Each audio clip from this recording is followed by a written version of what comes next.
Well, I'm making my obligatory gear video, so everybody has an idea of what I'm taking with me, what its purpose is. Now, this is my winter kit.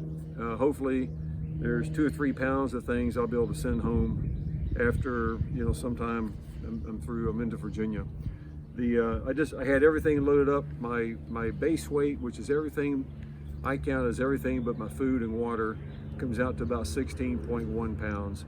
So when I'm out of the winter time, it'll probably be somewhere closer to 13 pounds. So then on top of that will be my food and water, which is probably going to be in the 12-pound range. I'm going to start off with 1.5 liters of water for winter time and change that to 2 liters that I carry in bottles.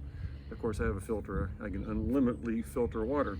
So to start, here's my pack. It is a Z-Packs Arclast 55-liter pack. I have added a couple options. One, this is just a little fanny pack in a way, but it sits across my chest, and I put a lot in here. I'll go through them here in a minute, but it allows me quick access to a few things. I also have a water holster for a 1 liter smart water bottle, so I can access it easily. And then one other little pack that's on the belt. And in here I'm keeping my important things like my deuce of spades, my little shovel for digging my cat holes when I have to poop in the woods, and toilet paper. So quick access, you never know when you might want that. Then attached to the back of my pack, I've got this little 1/8 inch thick closed cell foam pad, and it's really an awesome, versatile piece of equipment. Primarily its purpose, where I'm sitting right now, I've camped out here 2 or 3 times during just kind of checking out my gear, particularly when the temperatures got cold. And it's very slightly sloped. And I wake up and my feet would be pushing against the end of the tent. If it's raining, that's bad, because it'll attract condensation on the tent. It'll just be sucked up by your quilt. But also the way the tent's designed, it's a single wall tent, so my feet could actually overhang the roof of the tent. Now it's covered with mosquito netting, but if it's raining, that doesn't help me any. This acts like super glue. I lay it out and put it underneath my pad, and it does not move. It keeps it still. Also, this can double as a sit pad, so I can take it and fold it up as many times as I want and sit down on a log or a rock if I need something more comfortable or dry to sit on. I can use this as a wind block for my stove if it's windy outside. And also in the mornings, I am going to have about a 10 or 15 minute stretching routine. I can use it as a little yoga mat.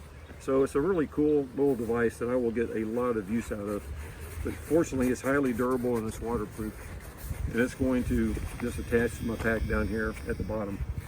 My trekking poles, Black Diamond trekking poles, cork handles. These have been awesome. These also double as the poles to hold my tent up. So my tent is a duplex by Z-Packs, another company. And again, this pack and this tent are both just incredibly light. I forget the exact weight on this. It's a 2-person tent, so I can keep my gear inside with me, particularly when it's raining. And it's somewhere in the 23 ounces, I believe. But these, when they're extended, act as the poles to hold that tent up. So I need ground to put stakes in. It's not a freestanding tent, so if it's on rock, I'm going to have to find trees or rocks to tie the corners off to. And here are my tent stakes. And then I also have a pad. It's also a Z-Packs. It's just to go underneath my tent, and it's primarily to help with protection. It is a Dyneema material. It's very puncture proof, but at the same time, I like to be extra sure. This is very lightweight as well, but it helps when it is raining to keep the bottom of the tent a little bit cleaner. So even though if it's raining, I'll be packing up a wet tent, it doesn't have to be wet and muddy at the same time.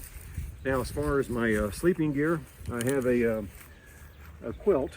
So this is by Enlightened Equipment, the Revelation. It's a 20-degree quilt. And the difference between a quilt and a sleeping bag, you can see, is there's no bottom to it. I have a foot box where my feet stay toasty warm, and I can connect these snaps. Because basically, if you're sleeping on a down sleeping bag, the portion of the down you're laying on is not insulating anything, it's being compressed completely. So this just cuts down on the weight of what you're carrying, and then in the summertime, I can use it more as a blanket, not just as a sleeping bag. So that's my quilt. It's awesome.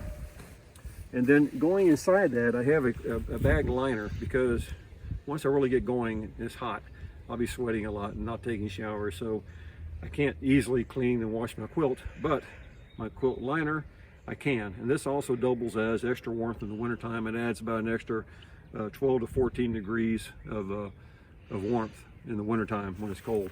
I have another one that's much lighter than this, and it's something I'll use in the summertime, but I won't be bringing that with me initially. And then for my sleep pad, Thermarest NeoAir X-Lite. So these are awesome, very durable, last a long time. I have the long, extra wide, so I do like to sleep on my side, and hopefully I won't be falling off too much. These are the clothes that I'll wear for my winter clothes. So basically I wear a pair of hiking pants that are convertible, so I have zippers and I can convert them into shorts. Just a Capilene shirt, a lightweight merino wool shirt.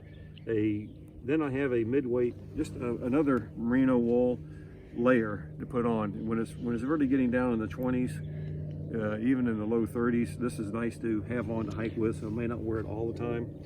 I have a pair of running tights because if it is super cold, I'll wear these underneath. Not ready to wear running tights all the time, but I'll wear that underneath my my pants. And then I have a Appalachian Gear alpaca hair sweater. This is incredibly lightweight and warm, and the nice thing about it is when it does get wet, it retains its heating capabilities or warming capabilities.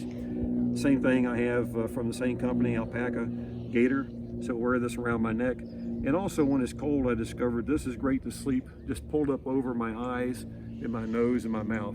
It keeps my face totally warm, but it's very, very easy to breathe through.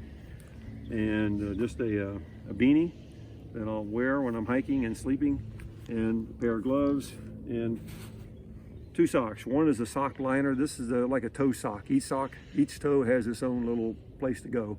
It really helps to cut down on blisters. And then I'll have a merino wool socks to wear over that. And that's my winter gear. There's a hat that I'm really still deciding. I've had this for a long time. I like the idea in the summertime, protection from the sun. It's ventilated, but also to keep the rain, partially off my face while I'm hiking. In terms of some extra clothing that I'm taking with me, I am taking these are very lightweight. Another second pair of gloves, probably for sleeping with you. Others are definitely going to get wet, even though they're waterproof and probably pretty dirty. So I'll use these for sleeping if the temperature warrants it. Have an extra pair of hiking socks, and this is a pair of right socks for sleeping, keeping my feet at night.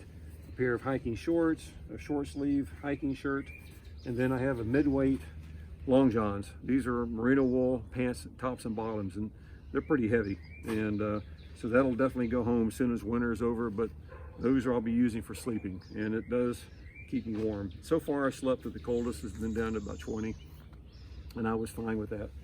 And then I do have a puffy jacket. This is from Outdoor Vitals, their Loft-Tec jacket.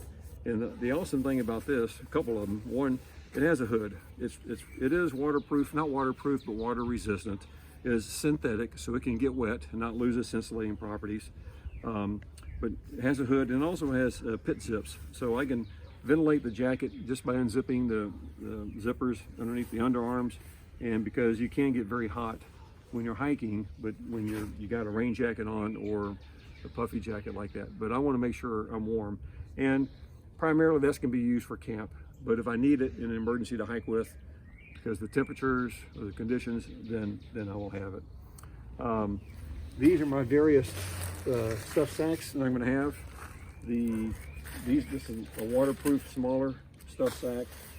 This is a compression sack.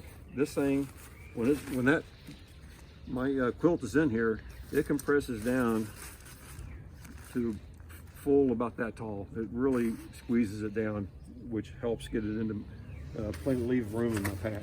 So I have 2 of those, my hiking clothes and my quilt and liner will go in the compression sacks. This is another waterproof stuff sack, and this will be for a lot of my paraphernalia that I'm taking with me, and which I'll go through here in a second. But the main reason I'm bringing it doubles. If you turn inside out, it's got a very soft side, and this will be my pillow. So I'll just stuff it with some of my clothes, a puffy jacket, and I'll have a comfortable pillow to use. And again, from Z-Packs. And then into the, I guess, smaller items. This is just a to hold my camera. If I, either want to, it has Velcro, I can strap it to a tree, or this has got some tripod, I can set it down, or I can just hold it if I'm going to be videoing. I do plan to video blog.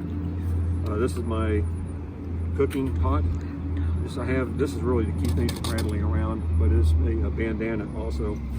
My fuel canister is inside here, so I'll be eating, cooking inside this guy. This is a wind guard that goes on my stove, which is in here. So just a little Snow Peak stove with the canister. And last few things, my first aid kit, which I will keep. I got first aid in there. I have some tape. I have various, vitamins, multivitamins that I'm taking daily. I am bringing an emergency blanket for an emergency if I need the extra warmth. This is a cork ball. It's very, again, super lightweight, but this is I can roll out the bottoms of my feet after each day, my hamstrings, my glutes, my calves, just to roll those muscles out to make sure that they're getting good circulation to them. A little bit of fire starter. I am bringing a little journal and a waterproof paper and pen and ink. This is my Sawyer filter for filtering the water. It attaches to the smart water bottles, and I'm using this CNOC bag. It's a 3-liter bag. I'm using this to collect the water in from streams or wherever I can get it. The reason I went with 3 liters is I can make sure when I go get water at night, I got plenty for cooking with for both dinner and breakfast, and have at least a liter and a half left to start hiking the next day. And every time I've been hiking on the AT, there's multiple streams and water sources, and the Guthooks guide I have does a great job of showing me where the next water source is. So between this filter, just the key is to remember is it will freeze. If it freezes, it's no good. So you sleep with this inside your sleeping bag, along with my phone, because of the power consumption. And also this is my charger. I can get about 3, it's an Anker 10,000 ohm. I can get about 3 full charges on my phone from this guy. And if that doesn't end up being enough, then I can just purchase one that can give me twice as large as that and give me 5 charges. Then some of the other items, the toilet paper and my little shovel. Carrying this awesome knife, incredibly lightweight, that my nephew put together for me with the idea of saving on weight. I have attached a lanyard to it from my time on the U.S. Boxer with my son on a Tiger cruise. So he was in the Marine Corps, and I was his brother and I were riding back from Hawaii to San Diego, so that'll be nice to have. And then a few other odds and ends. I've got my Black Diamond light, and that I'll be using for night hiking or just getting my camp ready at night. Some beeswax, Burt's Bees for lips, emergency whistle. This is for back flushing my water filter. Just basically, it'll get debris in there once in a while, and then it just gets hard to filter water through it. You just clean it out with the back filter. I'm carrying some Nun tablets. This is basically you just put it in with your water, and it adds electrolytes to your water. Probably more important in the summertime, but probably maybe just as important in the winter. This is a portable bidet, so looking forward to using that in the woods and minimizing toilet paper use. Some very concentrated organic, kind of clean hand soap that is not bad for the environment, but I'll still follow proper precautions. And some foot and body glide. Care of the feet is really important, especially in the winter hiking when your feet are guaranteed to be wet hiking all day.